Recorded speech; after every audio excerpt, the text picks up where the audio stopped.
hello लोगोफोर खुलुमबाय नोंथांमोनखौ गासैखौबो चेनेलाव फिन खेबसेबाव बरायना लाग्रोनाय जाबाय दा नोंथांमोननि थाखाय मोनसे गोदान आपडेट्स लानानै फैलायदों दा बेनो जाहैबाय जोंहा गोदान साख्रि ओंखारदों आरोखि गोदान साख्रि फैबाय लोगोफोर दा बेनो जाहैबाय जोंहा CISF जायखौ जों सेन्ट्रेल इन्डास्ट्रियेल सिकिउरिटि फर्स होननानै मिथिनो होमबा लोगोफोर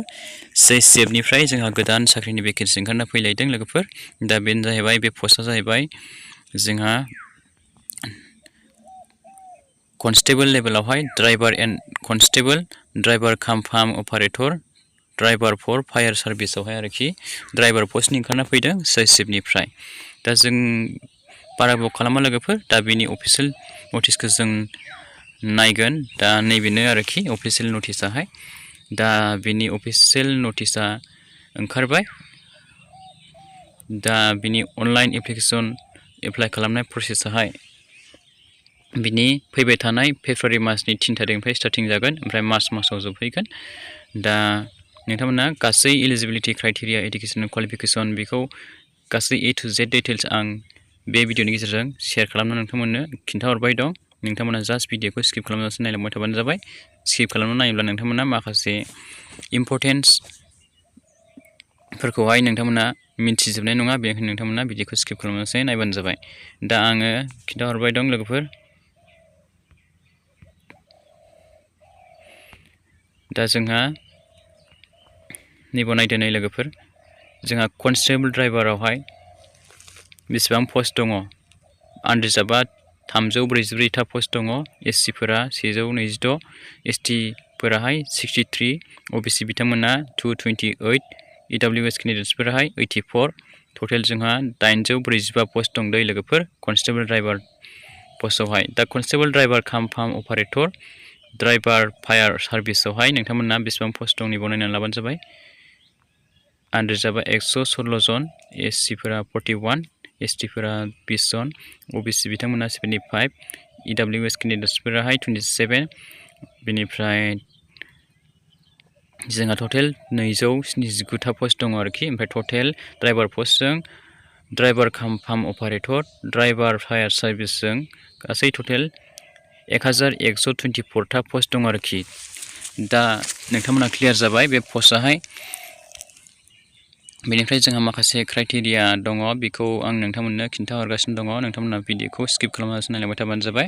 जोंहा बेवहाय माबायदि एग्जाम जागोन होनबा जोंहा बेवहाय फिजिकेल एफिशिएन्सि टेस्ट जागोननो फिजिकेल स्टेन्डार्ड टेस्ट जागोन ओमफ्राय डकुमेन्ट्स भेरिफिकेसन बिनि उनाव ट्रेड टेस्ट जाबावगोन आरोखि ओमफ्राय नोंथांमोना साख्रि मोनगोन आरोखि दा नोंथांमोना नैबेखौ नायदो एज लिमिट एज क्राइटेरियाखौहाय 21 इयार्सआहाय जाथारनांगोन दै लोगोफोर बेनिफ्राय 27 इयार्ससिमल' इलिजिबल जागोन ओमफ्राय बैसोआ माखासे एज लिमिट होनाय दङ आरोखि नैबेवहाय बेखौ नोंथांमोना नायनानै लाबानो जाबाय 5.1.2 आवहाय नोंथांमोना मोजां बेखौ नायनानै लाबानो जाबाय नैबे 5.1.3 खौबो नायनानै लादो एज लिमिट माखासे एज इलिजिबल थायो नालाय बेखौ नायनानै लादो आरोखि ना लोगोफोर आं बेखौ खिन्थाहरजोबला भिडिअआ जोबोद गोलाव जानो हागौ बेनिखायनो आङो इम्परटेन्टफोरखौल' खिन्थाहरनोसै लोगोफोर बेनिफ्राय जोंहा फैबाय लोगोफोर इडुकेसनेल क्वालिफिकेसना जोंहा क्लास 10 पास जाथारनांगोन दै लोगोफोर मेक्सिमाम माने जोंहा मेट्रिक पास जाबानो जागोन आरोखि ओमफ्राय नोंनावहाय ड्राइभार पस्टनि नालाय लोगोफोर बियो ड्राइभिं लाइसेन्सआ नोंनाव थाथारनांगोन आरोखि भेलिड ड्राइभिं लाइसेन्स थानाय जानांगोन दा बेनो आरोखि ओमफ्राय जोंहा एक्सपिरियेन्स गोनां दंबावो माखासे एक्सपिरियेन्स सार्टिफिकेट दंब्ला नोंथांमोना माखासे मार्क्स मोनगोन आरोखि नोंथांमोना बेखौ नायनानै लाबानो जाबाय दा बेनिफ्राय जोंहा ओरैथिङै दङ फिजिकेल स्टेन्डार्ड टेस्टआवहाय नैबेवहाय नायदो नै लोगोफोर हाइटआ जोंहा 167 सेन्टिमिटार जानांगोन दै लोगोफोर EWS SC OBC केन्डिडेट्सफोरनि थाखाय ओमफ्राय जोंहा चेस्टआहाय नै चेस्टखौ नायबानो जाबाय मिनिमाम जोंहा एक्सपेनसन 80 सेन्टिमिटारा जाथारनांगोन दै लोगोफोर ओमफ्राय नैबेवहाय माखासे होनाय दंबावो बेखौहाय नोंथांमोना नायना लाबानो जाबाय आरोखि माखासे SC ST बिथांमोननि थाखाय बिदि 160 सेन्टिमिटार्स बिदि जानांगोन आरोखि हाइटआ ओमफ्राय चेस्टआहाय 78 सेन्टिमिटारा जाथारनांगोन आरोखि माने बेबायदि जाब्लासो नोंथांमोना इलिजिबल जागोन आरोखि दा मेडिकेल स्टेन्डार्ड टेस्ट दङ बेनि उनाव जोंहा वाइट दङ बेखौ नोंथांमोननिखौ नायगोन आरोखि ओमफ्राय आई साइट बेखौ नायगोन नोंथांमोना बेटाराहाय N6 जानांगोन ओमफ्राय वार्सआहाय N6 बेबायदि लागोन आरोखि आनकारेक्टेड भिजुवेल एक्टिभिटियावहाय 6/6 बेबायदि लागोन आरोखि बेटारखौहाय दा कालार भिजन दङ जोंहा CP2 बाय बिदि दं आरोखि आइसिहारा होननाय रिफ्लेक्सनबो दं बेबायदि लागोन टेटुस गोनांखौबो नायगोन लोगोफोर टेटुस थायोब्ला नोंथांमोना इलिजिबोल जानाय नङा आरोखि टेटुस थानो मोननाय नङा नोंनियावहाय मोदोमावहाय दा नोंथांमोना बेखौथ' मिन्थिखायो बेनिफ्राय जोंहा लोगोफोरनै फिजिकेल एफिसिएन्सि टेस्टआवहाय 800 मिटार रान खालामनांगोन 3 मिनिट्स 15 सेकेन्ड्सआवहाय दै लोगोफोर ओमफ्राय लं जाम्पआवहाय जोंहा 11 फिट खालामनांगोन खेबथाम चान्स मोनगोन हाइ जाम्प खालामनांगोन 3 फिट 6 इन्सि खेबथाम चान्स मोनगोन आरो खेबथाम चान्सनि गेजेरावहाय नोंथांमोना हाथारनांगोन दै लोगोफोर बेनिफ्राय नै जोंहा ट्रेड टेस्टआवहाय मानिफ्राय फैगोन दा बेवहाय जोंहा दङ driving test for light vehicle बेनिफ्राय 50 मार्कनि फैगोन आरोखि क्वालिफाइं 25 मार्क्सजों क्वालिफाइड जागोन driving test for heavy vehicle 50 मार्क्सनि फैगोन कुइसन ओमफ्राय 20 मार्क्स मोनबानो क्वालिफाइड जागोन आरोखि practical knowledge of motor mechanism and ability to carry out minor repair of vehicles बेनिफ्राय टटेल 30 मार्क्सनि कुइसन्स फैगोन ओमफ्राय 15 मार्क्स मोनबानो नोंथांमोना क्वालिफाइड जागोन आरोखि खावसे मोनब्लानो आरोखि ओमफ्राय राइट हेन्ड एग्जामिनेसन दं OMR सीट CBT एग्जाम बिनि सिलेबासखौ नायना लादो नाय लोगोफोर आं खिन्थाहरबाय दं दा बिनि सिलेबासाहाय पार्ट एआव दङ जेनेरेल नलेज ओमफ्राय एवारनेस दं कुइसन्सआहाय 20 मार्क्सनि फैगोन आरोखि ओमफ्राय पार्ट बियाव नायदो नलेज अफ एलिमेन्टारि मेथामेटिक्सनिफ्राय 20 नाम्बारनि फैगोन एनालाइटिकेल एप्टिटिउड पार्ट सियावहाय जोंहा 20 नाम्बारनि कुइसन फैगोन ओमफ्राय part D ability of observe and डिस्टिंगुइशनिफ्राय 20 नाम्बारनि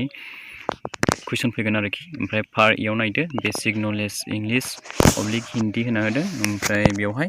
20 नाम्बारनि कुइसन दानगोन आरोखि टटेल जोंहा कुइसनाहाय 100 मार्क्सनि जागोन ओमफ्राय साबजेक्टआहाय जोंहा मोनसे मोननै मोनथाम मोनब्रै मोनबा जागोन नङा होमबा लोगोफोर बेनिफ्राय 120 मिनिट्स मोनगोन आरोखि लोगोफोर नोंथांमोना एग्जाम लिरनो थाखाय दा बेनोमोन आरोखि लोगोफोर नोंथांमोना माखासे इन्सट्राक्सन्स गाइडलाइन्स इनफरमेसनफोरखौहाय नोंथांमोना माखासेखौ नायना लाबानो जाबाय आङो खिन्थाहरजोबबाय थायोब्ला जोबोद गोलाव जायो लोगोफोर बेनिखायनो नोंथांमोना बे PDF फाइलखौहाय डाउनलड खालामनानै नोंथांमोना नायना लाबानो जाबाय दै लोगोफोर आङो डिसक्रिपसन बक्सआवहाय लिंकखौहाय पिन खालामना होना दोनगोन नोंथांमोना जेबो टेनसन खालामनांगौनि गोनांथि गैया बेयाव थांनानै नोंथांमोना PDF फाइलखौ डाउनलड खालामनानै मोजाङै नायना लाबानो जाबाय आरोखि लोगोफोर दा बेनोमोन आरोखि जोंहा CISFनिफ्राय ड्राइभार पस्टआवहाय गोदान साख्रिनि भेकेन्सि ओंखारना फैदों बेबो जोंहा एसे गोग्गोमानो लोगोफोर पस्टआहाय जोंहा बेसेबां पस्ट दंमोन 1100 बेसेबांमोन लोगोफोर 24 ना बेसेबांमोन ना लोगोफोर दा ड्राइभार पस्टआवहाय जब्स मावनो मोनगोन आरोखि साख्रि मावनो मोनगोन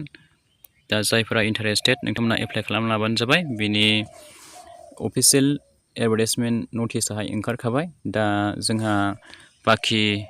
बिनि अनलाइन प्रसेसा सोलिनोल'सो बाखि दंसै नङा होमबा लोगोफोर दा फैबाय थानाय फेब्रुवारि मासनि 3 तारिखआवनो एप्लाइ जागोन आरोखि बारा गोबाव गैला समाबो दा नोंथांमोना एप्लाइ खालामनानै लानो मोनगोन आरोखि एप्लाइ खालामबानो जाबाय जायफ्रा इन्टारेस्टेड जब्स लानो गोसो साख्रि मावनो इन्टारेस्टेड जायफ्रा थ' लोगोफोर बिदिब्ला भिडिअखौ बारा गोबाव फोलावला बिदिब्ला एसेखिनियावनो फोजोबसै लोगोफोर दिनैनि भिडिअखौहाय नोंथांमोना दानिया बे भिडिअखौहाय गासैबो लोगोफोर नोंथांमोननो शेयार खालामना होलायदो जाहाथे बयबो मिन्थियो आरो फैबाय थानाय समाव एप्लाइ खालामनानै लानो हायो आरो जोबथारनायाव आंनि मोनसे रिकुवेस्ट नोंथांमोननिसिम गासैनिसिमबो सोरबाफोर चेनेलाव गोदानै फैदोंब्ला आरो दासिमबो चेनेलखौ साबस्क्राइब खालामनानै लायाखैब्ला नोंथांमोना गासैबो चेनेलखौ साबस्क्राइब खालामनानै लाग्रोलायबानो जाबाय जाहाथे बे चेनेलनि गेजेरजों बेबायदिनो इम्परटेन्ट आपडेट्सफोर मोनबाय थानो हायो बिदिब्ला लोगोफोर थेंक इउ फर वाचिं